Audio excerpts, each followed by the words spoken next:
Hello everybody, Cone Dodger here. Welcome back to Automation, the car company tycoon game. Today we are going to go through the winners of the fan build competition. First up, we have the winner of the contest for the t-shirt.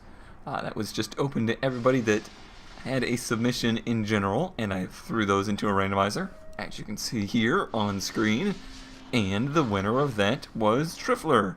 So, congratulations. I will be sending you an email, and courtesy of the automation team, you will have a t-shirt on the way. So congratulations. Thank you to everybody who entered. We had 13 submissions into this competition. It was much more difficult than the previous one for you guys, I believe, and for me to decide, just because of the more restrictive format of this. I really liked the format. I think it better suits the theme of the Vector Automotive challenge, the Vector Automotive, storyline. However, due to the fact we can't adjust fixtures and bodies just yet with trims, I think it made it a little bit tougher than it maybe needed to be. So I really look forward to the next update to automation, which will include the ability to morph and adjust fixtures in existing trims. So probably going to stick to a similar theme to the next build competition, but it won't be until that next patch comes out. So I'm not really sure where we're going to be at in the Vector Automotive Challenge. So next episode we'll pick up the storyline again and we will move forward. We're probably going to move forward into 2008 and do a couple of concept cars or experimental builds, and then the next episode after that, 2010, will hit, and we'll have a new model lineup again. That is the plan as of now. But back to the competition, I have decided to choose one car to suit a luxury kind of standard, and one car for ultra-high performance. Those were the two most popular entry types, and the other ones that fit into kind of different categories were close enough to one or the other that I kind of grouped them into one of the other categories. So we didn't have a whole lot of Vextron entries. The Radian wasn't super popular. The Arc wasn't super popular. The most popular was the Kaysen, and most of those seem to have kind of centered around the luxury theme, and I think that is the car that most likely would have a high luxury version that we would need to sell. This is the car that I could foresee us marketing towards a higher class buyer. Now, our regular version isn't a slouch, I think, in the luxury and comfort category. You can see it has a 40.1 comfort rating. Its interior and some of the elements of it are somewhat plain and could have used some improvement. And I think the person that built the best version that would be marketable for us of the Kaysen, or of a luxury car in general, would have been Tactical AR with his Banshee Luxury GT package. This is one I wasn't really 100% sure on originally. I'm certainly not 100% sure on this color yet.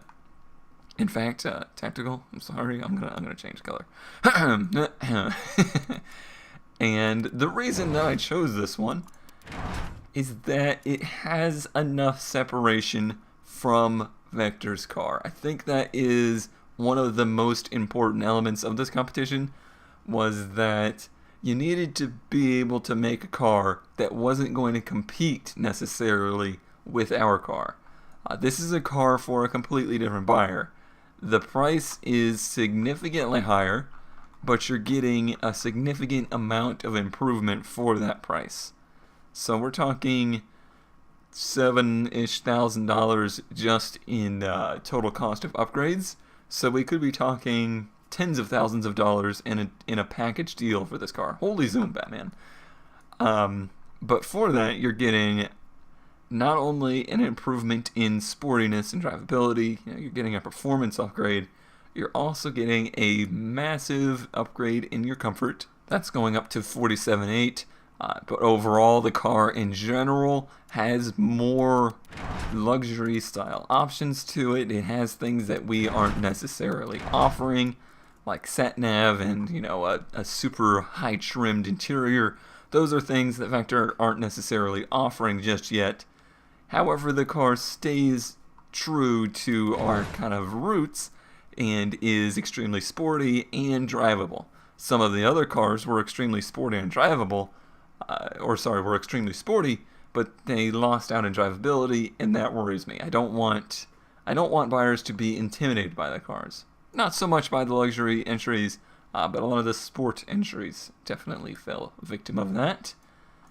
And the economy and cost were two things that I strongly considered, because I didn't necessarily want to sell a car that was very similar to the original Kaysen, that had way more miles per gallon, in the neighborhood of 30 in some cases, that was going to be at a price point that was very similar to the original Sport Wagon, which I believe was in the neighborhood of 19 miles per gallon, if my memory serves me right. Yes, 19 miles per gallon, with slightly less horsepower, but I can live with being 0.8 miles per gallon different. Some of the other ones, like Backpack's entry, I really liked, besides the color. However, like I said, we're talking 30 miles per gallon. That's great. That's fantastic. That's awesome that you were able to do that. But with statistics this close to my existing sport wagon version, where are we going to be able to sell this car? If we sent this off to you to be tuned, we would be wanting to sell this as a regular Kaysen, and I don't really think that's something we're completely comfortable with doing yet. If this was probably going to be a realistic case, it would be more a case of badge engineering, where we would both sell the same car, and this would take over for the Kaysen. So that is why, even though I really liked this car, it wasn't necessarily something that, as a company, we were looking for. So in the performance category, more people tended to gravitate towards the Vextron. There was also some entries in the Kaysen, and some different entries for the Arc and the Radiant. I'll cover those in a moment. But I think, as much as it pains me to say this, the person with the best sport entry, the most realistic, and the most fitting towards our company's needs, was Cooper. Again, he's good. I'll give him that. He's good at building cars. Now, here's some background on this. Mr. Cooper didn't follow the rules. He sent me 4 different cars. 4. And couldn't decide on which one he wanted to submit. I ended up not even looking, he's going to be mad at me now, not even looking at his other 3 entries because I felt that wasn't fair, and picked the Vextron solely because we didn't have enough Vextron entries, I thought. So it turns out that I think I probably picked the right one. I will look at them now and find out, but yes, I really liked the direction he went with the Vextron, the CRI-4, because of what I said before. Awesome sportiness, 66.3. We're now getting a 0 to 60 of 2.9 seconds with some slightly cheaty tires, but what supercar company doesn't do that now? 215 mile per hour top speed, 10-second quarter mile. This is an ultra performance car. This is the kind of thing that your $100,000 kind of wallet is going to want, is going to need. However, it's probably going to be at the lowest price point on the market. This car only costs $21,000 to make. It doesn't have tons of comfort, only 30. Doesn't have a ton of prestige. It's not a Bentley. It does have good safety, and most importantly to me, it still has great drivability at 52.8. If we go to the test track and we look at the, let's go to the suspension, and we'll see that it has a very interesting yaw line, if you look at the steering behavior, it tends to understeer, and then it has this moment of oversteer, and then it understeers. I've never seen a steering behavior graph do this before, but it sure as heck looks like fun, and it's still drivable. As long as it's not oversteering, as long as it's not scary to drive, I'm going to be happy. And I say that because, think about it, I'm not going to want to sell a package for a car that's going to kill people, that's going to hurt the overall. It looks like something weird happened here. Yeah, it unshows some things. Here, let me reload this. Maybe that's why that graph looked so funny. Okay, I can't explain what was happening there, but still, the point stands. It's still very drivable and very sporty, and isn't going to give us a bad reputation. That's one thing that a lot of supercar tuners, like your Viper tuners, your Corvette tuners, and things like that, they in the late 90s and early 2000s, that was a major problem. They would make these super high power, rear-wheel drive, very, very high power, fast cars, but they wouldn't necessarily upgrade the handling. They wouldn't upgrade the tires. The things got all-wheel drive, 245 fronts, 265 backs on very sticky tires.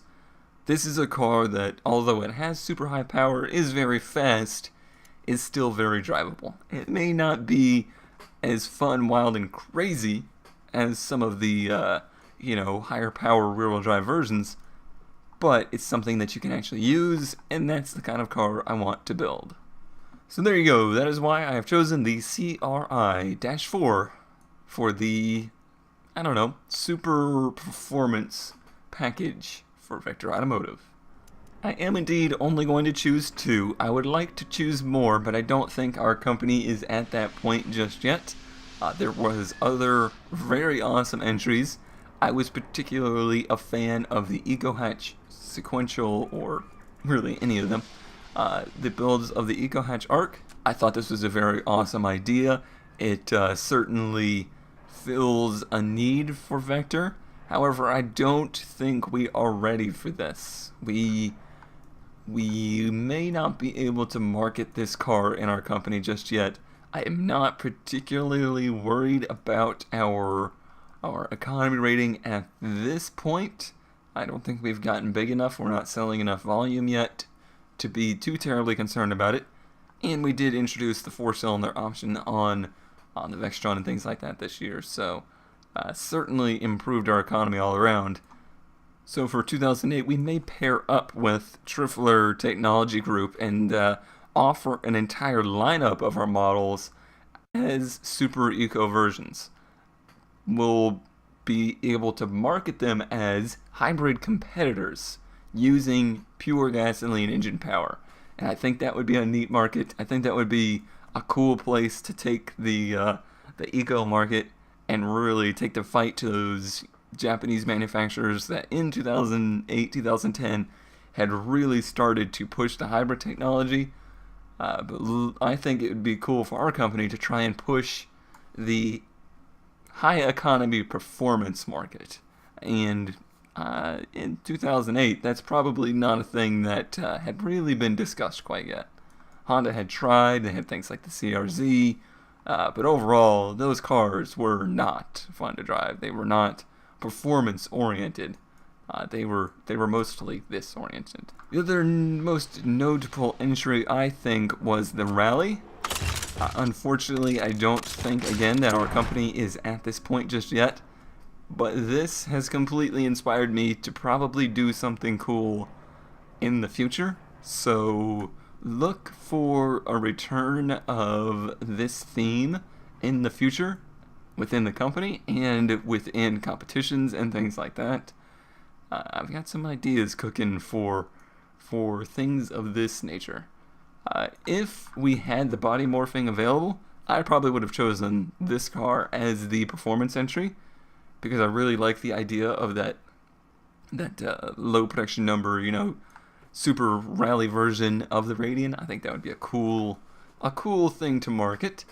But yeah, we don't have the body morphing yet, so we couldn't do some really awesome things with this, so that's why it did not get chosen yet.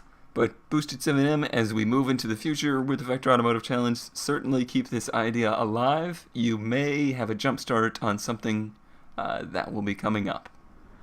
Alright, there we go. That's the wrap of the second fan build competition. Thanks once again to everybody that entered, and I look forward to doing this again in the future, and I look forward to continuing on the regular Vector storyline in the next episode. So I'll see you then.